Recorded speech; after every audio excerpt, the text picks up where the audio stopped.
Vous êtes venu d'où? Vous êtes au service de quoi? Vous êtes au service de qui?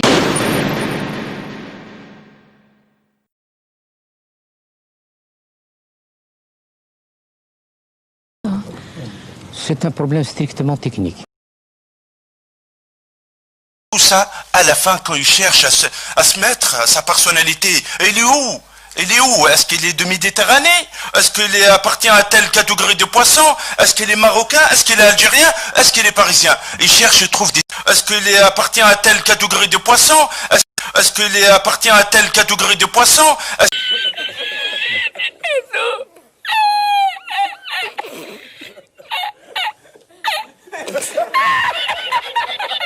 Salut faible maghrébin en papier crépon, ça va? Moi Ahmedoulila ça va, j'ai pu parcourir les forums et autres commentaires sur internet sur le métissage, cela m'a brûlé les yeux. Je vais te démonter un à un leur argument pro-métissage mondialiste de merde et te montrer qu'ils n'ont rien à voir avec l'islam. Petit rappel, justifier des goûts personnels par l'islam est quelque chose de haram en islam, mentir sur les compagnons du prophète ainsi que déformer et interpréter les versets et hadiths à leur guise leur vaudra la punition d'Allah. Numéro 1, l'islam n'a pas de couleur, les couleurs n'existent pas. Faux. Sourate 30 verset 22. Et les différences de langue et de couleur. C'est bien ce qu'on constate au fil des jours, les différentes langues vivantes, ainsi que les différents couleurs et genres humains tels que les Arabes, les Chinois, les Scandinaves, les Américains, les Africains de couleur blanche, noire et rouge, etc.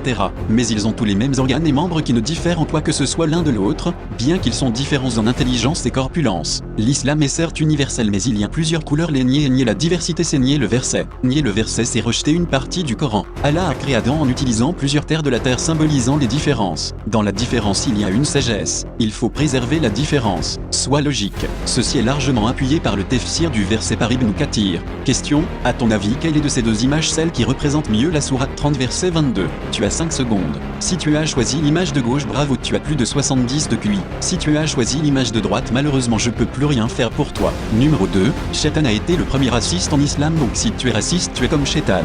Faux. Comme tu peux le constater toi-même sur les versets du Coran. Iblis est un djinn.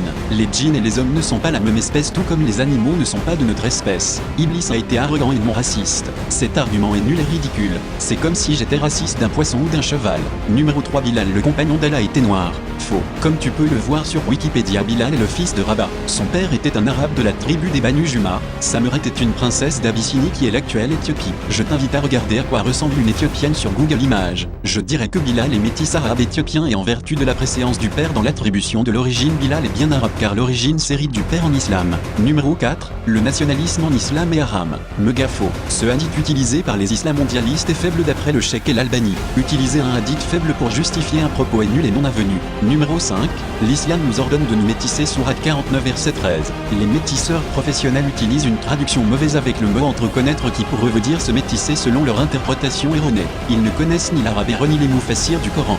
Dans une autre traduction plus correcte on dit caractère distinctif ce qui est appuyé par le tafsir Ibn Kathir qui affirme que les divisions en race humaine et pour pouvoir dire c'est le fils d'un tel. Si nous nous métissons les caractères distinctifs des différentes races humaines disparaissent ainsi que la véracité de ce verset. Numéro 6, l'origine et la filiation se transmettent par le père et la mère.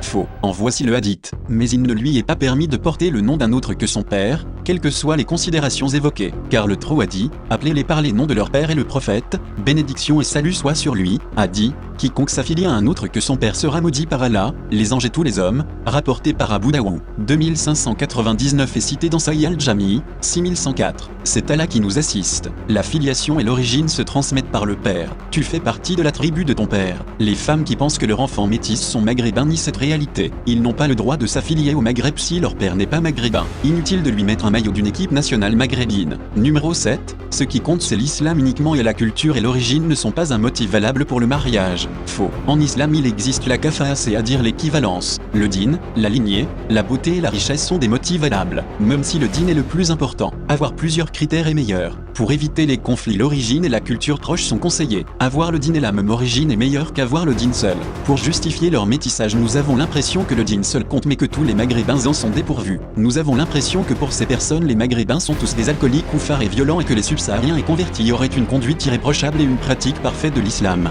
Numéro 8, de toute façon je m'en fiche si mon père ne veut pas que je me marie je peux demander à sauter ma tutelle. Désolé petite, mais le mariage sans un tuteur qui est un mourim est nul et non avenu. Faire sauter la tutelle par un imam corrompu ne rendront pas ton mariage halal.